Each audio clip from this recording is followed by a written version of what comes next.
Yang kedua, ini poin kita, wa yunazzilul ghaith, dan Allah lah yang punya hak mengatur hujan, mengatur cuaca. Nah, hujan di ayat ini itu disebutkan dengan kata ghaith. Bapak Ibu sekalian, ada yang menarik di ayat ini. Jadi ada dua kata yang menarik di ayat ini. Satu, hujan diungkapkan dengan kata ghaith. Ghaith itu asalnya bukan hujan. Ghaith itu segala yang mengandung manfaat. Pernah dengar istilah istighatsah? Istighatsah itu meminta kebaikan, meminta ghaith, ya. Asalnya dari ista ditambah ghaithun jadi istaghatha, meminta kebaikan. Nah, ini ingin memberikan pesan bahwa sebetulnya yang turun dari Allah itu semuanya baik, tidak ada yang tidak baik.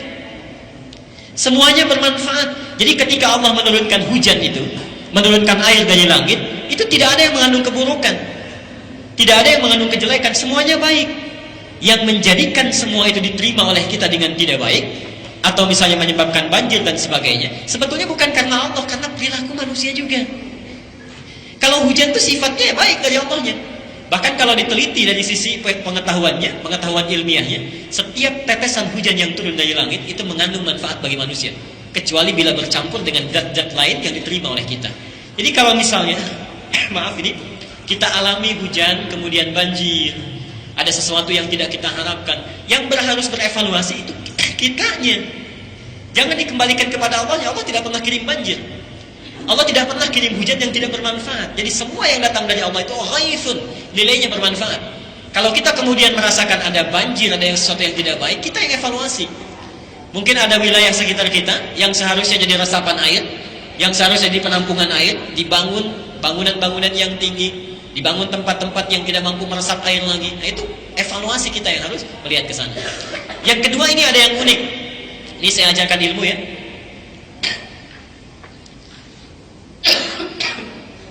Jadi dalam bahasa Arab itu ada yang menggunakan tasydid, ada yang tidak menggunakan tasydid.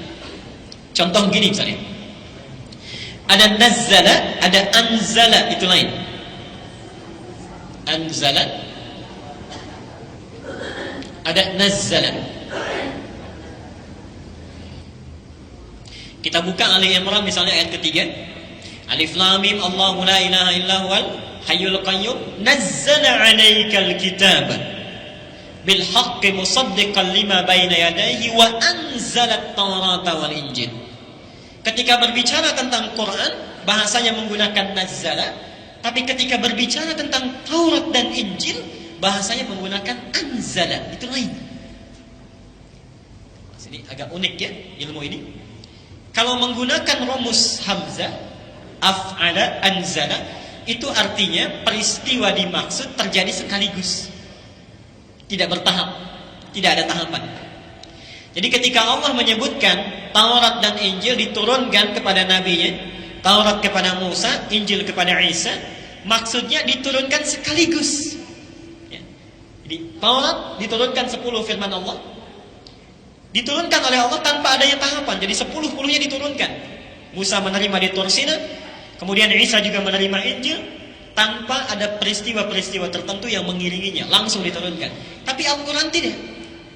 Ketika Allah mengatakan saya turunkan Quran pada Muhammad, redaksinya dibalik, dirubah dari anzala menjadi nazzala. Nah, kalau ada tasydid, ini artinya peristiwa dimaksud berlangsung secara bertahap, tidak sekaligus, ada proses. Ya, sekarang kita lihat ya beberapa contohnya. Di surat Yusuf misalnya, yang menggoda Nabi Yusuf itu siapa? Perempuan namanya? Kita sudah terjebak lagi itu. Tidak ada namanya Zulaikha. Silahkan cari di referensi manapun, tidak pernah disebutkan nama istrinya pembesar Mesir itu dengan Zulaikha, itu tidak ada. Itu dari Israiliyat ya, cerita-cerita yang sampai kepada kita tapi fiktif nilainya. Hati-hati. Jadi tidak pernah ada keterangan nama istri dari Al-Aziz, atau di Quran disebutnya Imra'atul Aziz, itu namanya Zulaikha. Yang kedua, awas, ini yang penting. Tidak pernah tersebut ada riwayat yang valid bahwa sosok perempuan yang diisukan bernama Zulaikha itu menikah dengan Yusuf. Tidak pakai Seringkali ada pernikahan, kemudian maaf ini ada ustadznya bahkan kiainya setelah selesai berdoa, Allahumma alif bainahuma kama allafta baina Zulaikha wa Yusuf. Ya Allah, tolong satukan keduanya dalam kebaikan seperti Engkau satukan Zulaikha dan Yusuf. Itu menurut pakar hadis, ini doa yang tidak benar karena sudah ngajarin selingkuh. Baru nikah sudah ngajarin selingkuh. Dan Zulaikha itu tidak ada. Tidak ada nama Zulaikha. Di Quran disebutkan Imra'atul Aziz. Nah, ada rumus di tafsir, kalau orangnya tidak disebutkan, itu artinya peristiwanya akan berlangsung kembali dalam konteks dan peristiwa yang berbeda. Oke. Sekarang orang selingkuh ada nggak? Banyak, ya. Jadi peristiwanya berlangsung. Tapi indahnya Quran, seorang yang salah itu tidak pernah disebut namanya.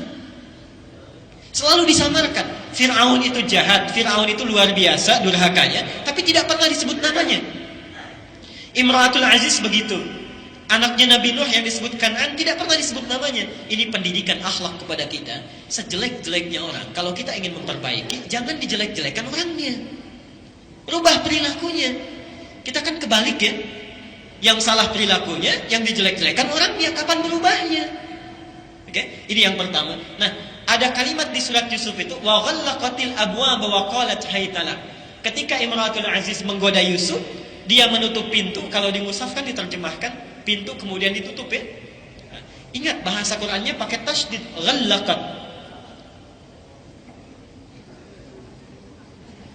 Ketika menggunakan tasydid, ini artinya menutup pintunya ada prosesnya, bukan satu pintu. Dalam riwayat disebutkan ada 7 pintu. Jadi ketika suaminya pergi, dia ingin menggoda Yusuf, dilihat sampai mana suaminya. Pintu pertama dikunci pelan-pelan, mundur pintu kedua pelan-pelan, sampai pintu kamarnya yang terakhir dilihat pelan-pelan. Karena itulah bahasa Qur'annya menggunakan tasydid, wa ghallaqatil abwaaba wa qalat haytala. Ya. Nah, menurunkan hujan itu juga menggunakan tasydid, wa yunazzilul ghaith. Surat ke-31 ayat 34, ayat terakhir. Yunazzilul ghaith. Dan Allah lah yang mengatur bagaimana dia menurunkan hujan. Ketika menggunakan tasydid ini ada pesan kuat yang ingin disampaikan bahwa hujan itu sifatnya unik Pak Ibu. Tidak ada yang tahu kepastiannya. Jadi ketika Allah menggunakan tasydid, mungkin ini di Jaka Permai atau komplek Jaka Sampurna, jalan A hujan, yang ini mungkin tidak hujan. Oke. Yang di sini hujan, yang ini mungkin tidak hujan. Yang di sini hujannya deras, yang ini mungkin biasa-biasa saja. Karena itulah kegunaannya atau Al-Quran memberikan istilah dengan menggunakan tasydid, wa yunazzilul ghaith. Poinnya yang ingin saya sampaikan, yang datang dari Allah semuanya itu tidak ada yang jelek, semuanya baik. Jadi kalau kita menerima dalam keadaan jelek, kita yang keliru, ada sesuatu yang harus kita evaluasi. Yang kedua, kenapa menggunakan tasydid? Karena Allah Maha tahu tempat mana yang lebih membutuhkan ketika dia menurunkan di antara rahmat-rahmat yang Allah berikan kepada kita. Baik, saya kira kita langsung masuk ya pada kajian kita. Jadi inti dari apa yang ingin saya sampaikan di buka tadi, kalau sekiranya ada yang turun pada kita, baik itu berupa hujan, karena itu Nabi mengajarkan doa, Allahumma shayyiban nafi'an.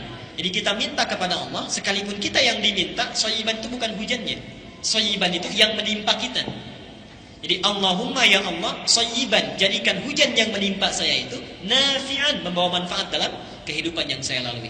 Jadi itulah sebabnya apa yang turun dari Allah semuanya baik. Kalau jelek kita evaluasi dan minta kebaikan pada Allah Subhanahu wa taala.